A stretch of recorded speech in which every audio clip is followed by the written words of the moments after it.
ಮುಖ್ಯವಾಗಿ ನಾನು ಕ್ಯಾನ್ಸರ್ ಬಗ್ಗೆ ನೀವು ನೆಕ್ಸ್ಟ್ 10 ವರ್ಷದಲ್ಲಿ ನೋಡಿದರೆ WHO ಫಿಗರ್ಸ್ ಕೂಡ 10 ವರ್ಷದಲ್ಲಿ ಕ್ಯಾನ್ಸರ್ ಜಾಸ್ತಿ ಆಗಲಿಕ್ಕೆ ಉಂಟು ಹೇಳುವಂಥ ತೀರ್ಮಾನ ಕೊಟ್ಟಿದ್ದಾರೆ.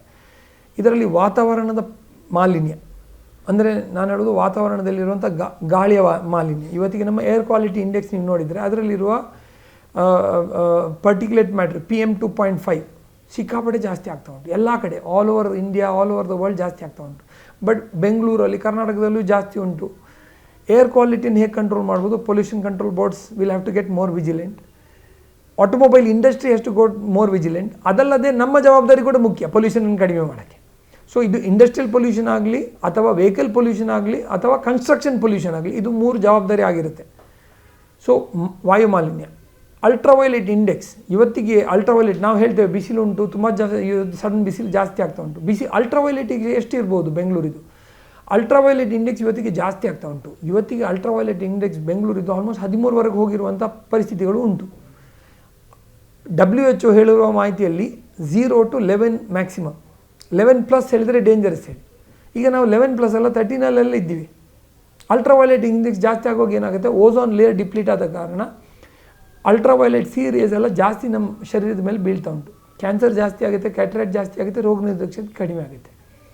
ನೀರಿನ ಸುನಾಮಿ ನೋಡಿದ್ದೇವೆ, ಗಾಳಿಯ ಬಿರುಗಾಳಿ ನೋಡಿದ್ದೇವೆ. ಈಗ ಒಂದು ಸೂರ್ಯನ ಒಂದು ಕಿರಣದ ಸುನಾಮಿ ನೋಡಿದರೆ ಅದನ್ನು ನಮ್ಮ ಮನುಷ್ಯನಿಗೆ ಬೇಕಿತ್ತು ನೋಡೋಕ್ಕೆ ಹೇಳಿ. ಎಷ್ಟೋ ಈಗ ಫಾರೆಸ್ಟ್ ಕಮಿಷನರ್, ಶ್ರೀಲಂಕಾದ ಫಾರೆಸ್ಟ್ ಕಮಿಷನರ್ನ ಕೇಳಿದರೆ ಅವರು ಆ ಟೈಮಲ್ಲಿ ಸುನಾಮಿ ಬಂದ 2001ನ ಸುನಾಮಿಗೆ ಚರ್ಚೆ ಮಾಡುವಾಗ ಅವ್ರು ಏನು ಹೇಳಿದರು, ದಟ್ ಆ ಸುನಾಮಿಯಲ್ಲಿ ಎಷ್ಟೋ ಪ್ರಾಣಿಗಳು ಆ ಕಾಡನ್ನು 1 ದಿನ ಮೊದಲೇ ಖಾಲಿ ಮಾಡಿದರಂತೆ, ಜಿಂಕೆಗಳು, ಮೊಳಗಳೆಲ್ಲ. ಬಟ್ ಮನುಷ್ಯ ಅಲ್ಲೇ ನಿಂತಿದ್ದ ನೋಡಿಕೊಂಡು, ಏನಪ್ಪ ಇದು ಇಷ್ಟು ದೊಡ್ಡ ವೇವ್ ಹೆಂಗೆ ಬರ್ತಾ ಉಂಟೇಳಿ ತೀರ್ಕೊಳ್ಳುವವರು. ಸೊ ಇಂಥ ಸಮಯದಲ್ಲಿ ನಾವು ಒಂದು ಮಾಲಿನ್ಯ, ವಾತಾವರಣದ ಮಾಲಿನ್ಯ ಹೇಳ್ಬೋದು. ಎರಡನೇದು ಊಟದ ಮಾಲಿನ್ಯ. ಇವತ್ತಿಗೆ ನಾವು ಅನ್ಲಿಮಿಟೆಡ್, ಮೋರ್ ಆ್ಯಂಡ್ ಇನ್ಸ್ಟೆಂಟ್. ನನಗೆ ಇನ್ಸ್ಟೆಂಟ್ ಸಕ್ಸಸ್ ಬೇಕು, ಇನ್ಸ್ಟೆಂಟ್ ಮ್ಯಾರೇಜ್ ಬೇಕು, ಇನ್ಸ್ಟೆಂಟ್ ಪಿಜ್ಜಾ ಬೇಕು, ಇನ್ಸ್ಟೆಂಟ್ ಕಾಫಿ ಬೇಕು, ಇನ್ಸ್ಟೆಂಟ್ ಲವ್ ಬೇಕು, ಎಲ್ಲ ಬೇಕು ನನಗೆ ಇನ್ಸ್ಟೆಂಟ್ ಹಾಕೋ ಕಾರಣ ಇನ್ಸ್ಟೆಂಟಲ್ಲಿ ಪ್ರಿಸರ್ವೇಟಿವ್ ಜಾಸ್ತಿ ಆಗ್ತಾ ಇದ್ದೇವೆ, ಅಡಲ್ಟ್ರೆಂಟು ಜಾಸ್ತಿ ಆಗ್ತಾ ಇದ್ದೇವೆ, ಕೆಮಿಕಲು ಜಾಸ್ತಿ ಆಗ್ತಾ ಇದ್ದೇವೆ. ಯಾಕಂದರೆ ಅರ್ಜೆಂಟ್ ಬೇಕು. ಸಾಮಾನ್ಯ ಸಿಗೋ ಬ್ರೆಡ್ ನಮಗೆ 20 ವರ್ಷ ಮೊದಲು ಸಿಗೋ ಬ್ರೆಡ್ ಪ್ರತಿದಿನ ನಾನು ಹೋಗ್ತಿದ್ದೆ, ಮನೆಯಿಂದ ನಡ್ಕೊಂಡು ಹೋಗಿ ಬ್ರೆಡ್ ತೊಗೊಂಡು ಬೇಕರಿಯಲ್ಲಿ ಬರ್ತಿದ್ದೆ. ಇವತ್ತಿಗೆ 1 ವಾರ ಓಪನ್ ಇಟ್ಟರು ಆ ಬ್ರೆಡ್ಡಿಗೆ ಏನಾಗೋದಿಲ್ಲ. ಅಂದರೆ ನಾವು ಅಷ್ಟು ಪ್ರಿಸರ್ವೇಟಿವ್ ಹಾಕಿದರೆ ಅದನ್ನು ನಾವು ತಿಂತಾ ಇದ್ದೇವೆ, ಕೆಮಿಕಲ್ಗಳನ್ನು. ಜಾಗ್ರತೆಯಲ್ಲಿರುವಂಥದ್ದು ವಿಷಯ ಬಂದಿದೆ. ಯಾಕಂತ ಹೇಳಿದರೆ ಪ್ರಿಸರ್ವೇಟಿವ್, ಕೆಮಿಕಲ್, ಅಡಲ್ಟ್ರೆಂಟ್ ಎಲ್ಲ ಊಟಗಳಲ್ಲಿ ಆಗ್ತಾ ಇದ್ದೀವಿ. ಸೊ ಎಷ್ಟು ನಾವು ಆರ್ಗ್ಯಾನಿಕ್ ಆಗಿ ಊಟ ಮಾಡ್ತೇವೆ, ಇದಕ್ಕೆ ವಿಶ್ವ ಆರೋಗ್ಯ ಸಂಸ್ಥೆ ಏನು ಹೇಳುತ್ತೆ, ಫಾರ್ಮ್ ಟು ಪ್ಲೇಟ್. ಅಂದರೆ ನಮ್ಮ ಮಾಡುವ ಹೊಲದಿಂದ ನನ್ನ ಬರುವ ಪ್ಲೇಟ್ವರೆಗೆ ಆ ಊಟದ ಶುದ್ಧತೆ ಇರಬೇಕು ಹೇಳಿ. ಆವಾಗ ಮಾತ್ರ ಆ ಊಟ ನಮ್ಮ ಆರೋಗ್ಯಕ್ಕೆ, ರೋಗ ನಿರೋಧಕ ಶಕ್ತಿಗೆ ಜಾಸ್ತಿ ಆಗುತ್ತೆ. ಮೂರನೇದಾಗಿ ಓವರ್ ಈಟಿಂಗ್.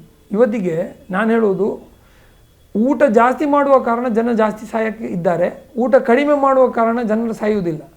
ಸೊ ಸ್ಟಾರ್ವೇಷನ್ನ ಕಾರಣದಿಂದಾಗಿ ಜನರು ಸಾಯೋದು ಕಡಿಮೆ ಇರುತ್ತೆ, ಊಟ ಜಾಸ್ತಿ ಮಾಡುವ ಕಾರಣ ಜನರು ಸಾಯೋದು ಜಾಸ್ತಿ ಆಗುತ್ತೆ. Overeating and obesity will be another cause of cancer rising.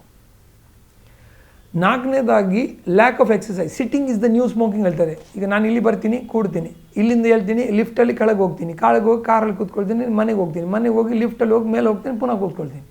ನನ್ನ over all activity some total 0.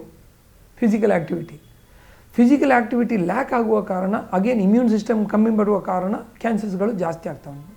ಅದಲ್ಲದೆ ತಂಬಾಕು ಮತ್ತು ಮದ್ಯದ ವ್ಯಸನಗಳು, ಈ ವ್ಯಸನಗಳು ಕೂಡ ಇವತ್ತಿಗೆ ಜಾಸ್ತಿ ಆಗ್ತಾ ಉಂಟು. ಸೊ ಈ ಎಲ್ಲ ಕಾರಣಗಳು ಒಟ್ಟಿಗೆ ಕೂಡಿದರೆ ಸಮಾಜದಲ್ಲಿ ಒಂದು ಚಿಂತನೆ ಉಂಟು. ನಮ್ಮ ಕರ್ನಾಟಕದಲ್ಲೂ ಕೂಡ ಕ್ಯಾನ್ಸರ್ ಕಂಟ್ರೋಲ್ ಕಮಿಟಿ ಉಂಟು, ICMR ಉಂಟು. ಎಲ್ಲರೂ ಇದರ ಬಗ್ಗೆ ಚಿಂತೆ ಮಾಡೋದು, ಏನು ನಾನ್ ಕಮ್ಯುನಿಕೇಬಲ್ ಡಿಸೀಸಲ್ಲಿ ಕ್ಯಾನ್ಸರ್ ಅಂತ ಒಂದು ಲೈಫ್ ಸ್ಟೈಲ್ ಡಿಸೀಸನ್ನು ಹೇಗೆ ತಡೆ ಹಿಡಿಬೋದು. ಇದನ್ನು ನಾವು ಪ್ರಯತ್ನ ಮಾಡಿದರೆ ಪ್ರತಿಯೊಂದು ಜನ ಇವತ್ತಿಗೆ ಈ ಒಂದು ಪ್ರೋಗ್ರಾಮನ್ನು ನೋಡುವಂಥ ಒಂದು ಪ್ರತಿ ಜನ ತಮ್ಮ ಮನೆಯಲ್ಲಿ ಅದನ್ನು ಇಂಪ್ಲಿಮೆಂಟ್ ಮಾಡಿದರೆ ಅದರಿಂದ ಒಂದು 50% ಜನರ ಕ್ಯಾನ್ಸರ್ ಕಡಿಮೆ ಆಗುವಂಥ ನೆಕ್ಸ್ಟ್ 10 ವರ್ಷದಲ್ಲಿರುವಂಥ ಒಂದು ನಮಗೆ ಅವಕಾಶ ಉಂಟು. ಈ ಒಂದು ಪ್ರೋಗ್ರಾಮ್ನ ಮೂಲಕ ನಿಮ್ಮ ವೀಕ್ಷಕರಿಗೆ ಇಷ್ಟೊಂದು ಮೆಸೇಜ್ ಹೋದರೂ ಸಾಕು, ಅವರು ಒಬ್ಬೊಬ್ಬರಿಗೆ ಹೇಳಿದರೆ ಅದು ಡಬಲ್ ಆಗುತ್ತೆ.